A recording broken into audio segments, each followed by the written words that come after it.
اللہ تو واقف ہے تمہاری چاہتوں سے اور تمہاری دعاؤں سے، اسے تو تمہاری دعاؤں کو پورا ہی کرنا ہے۔ وہ تو اپنے قریب کرنا چاہتا ہے آزمائش بھیج کر، پھر تمہاری چاہتیں سن لی جائیں گی اور دعائیں بھی قبول ہو جائیں گی۔ تم اپنے سارے راستوں کو اس رب کے ہی راہ سے جوڑ دو، وہ تمہارے واسطے تمہاری ہر منزل کو خوبصورت بنا دے گا۔ اور جب صبر کرنے والے درد سے اللہ کو پکارتے ہیں تو وہ ان کے دلوں کو ٹھنڈا کر دیتا ہے اور انہیں ہر گھٹن سے آزاد کر دیتا ہے۔ تمہارا کام بس دعا کرنا ہے، اسباب وہ خود بناتا ہے، اور جلد ہی وہ تمہیں یوں خوش کر دے گا کہ تم پھر سے جی اٹھو گے۔ تمہاری دعائیں سنی جا چکی ہیں، تمہارے صبر کا صلہ لکھا جا چکا ہے۔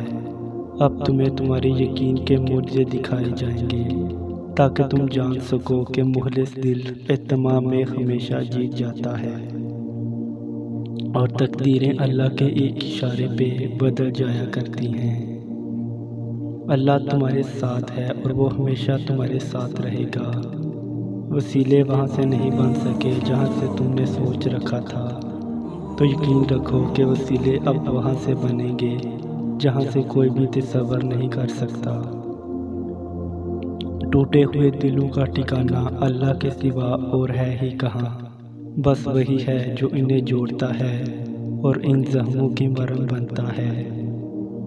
اللہ کی قدرت تمہاری ناممکن دعاؤں سے بہت بڑی ہے۔ قبولیت کی ہر دوڑ تمہارے مانگنے کی شدت سے جڑی ہے۔ تم خود اپنی دعاؤں سے ہی اپنا مقدر لکھتے ہو، اور تمہاری دعائیں ہی تم تک وہ سب لے آتی ہیں جو تمہارا نصیب بھی تمہیں نہیں دے پاتا۔